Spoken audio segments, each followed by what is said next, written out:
Hi guys! Өнөөдөр би та бүхэн 50-ны талаар болон 50 улсад сурч ажиллаж амьдрах талаар ерөнхий мэдээллүүдийг хүргэх болно.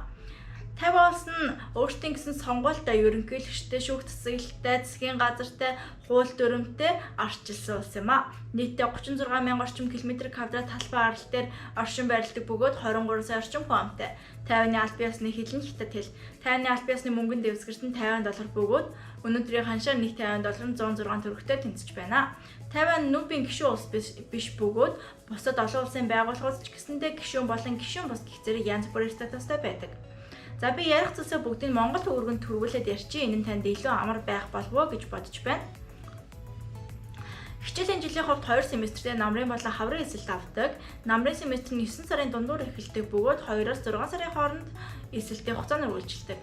Хаврын эсэлт нь 9-11 сарын хооронд үргэлжилдэг. 2 сарын дундаас хичээл нь эхэлдэг. Сургууль болгоны эсэлтийн хугацаа нь янз бүр. Гэхдээ миний саяны дурдсан хугацаанд ихэнх сургуулиуд эсэлтээ авдаг. За сургалтын төлбөрийн хувьд болохоор нэг семестрийн 6 саяас 8 сая 500 мянган орчим төгрөг байна. Энэ нь сургууль болон мэргэжлээсээ хамаарат хэлбэлцэнэ. Дотор байрны хувьд болохоор өрөөндөө 4 хүнтэй байх, 2 хүнтэй байх, шинүү, хуучнуу мөн сургуулиасаа хамаарат үнийн хувьд янз бүр. Гэхдээ нэг семестрийн 1 саяас 2 сая орчим төгрөгийн хооронд хэлбэлцэж байна.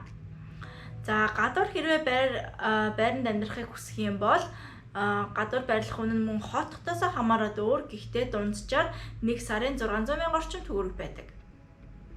За эрүүл мэндийн даатгалын хувьд та 96 сарын дараа хамрагдаж болох бөгөөд нэг семестрийн 500 мянган төгрөгийн үн төлбөртэй байна. За хоол болон хэрэглээ нь мөн хотоосоо хамаарат мөн мэдээж хэрэг хувь хүнийхээ хэрэглээнээс хамаарат янз бүр. Гэхдээ дунджаар нэг хүний 1 сарын хэрэглээ болон хоолны зардал нь 1 сая 100 орчим мянган төгрөг байна. За тэтгэлийн хувьд болохоор сургуулийн тэтгэлгүүд янз бүр байгаа. Зарим сургуулиуд тэтгэлэг өгдөггүй сургууль байдаг. Ихэнх сургууль нь бол тэтгэлэгтэй. За тэтгэлгийн зарим нь стипенд өгөн нэмээд бүтэн сургуулийн төлбөрийг өгдөг бол зарим нь зөвхөн бүтэн сургуулийн төлбөр өгнө. Зарим нь болохоор бүр хагас сургуулийн төлбөр өгдөг.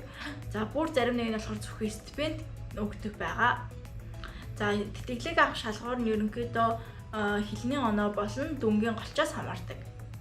За би ажлыг болохоор цагийн ажил болон офис ажиллагаа 2 хуваагаад ярьчих.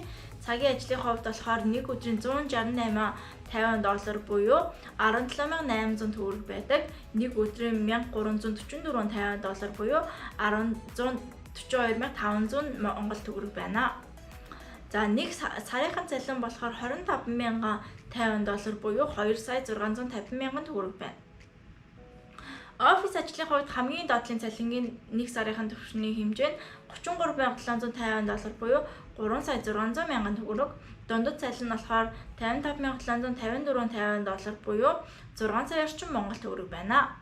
За багш болон эмчнэрийн цалин нь $120,050 буюу 13 сая төгрөг байдаг. Цаашдаа би Тайван суралцах талаар илүү дэлгэрэнгүй мэдээлэл болон бусад олон төрлийн видеонуудыг хийх болно.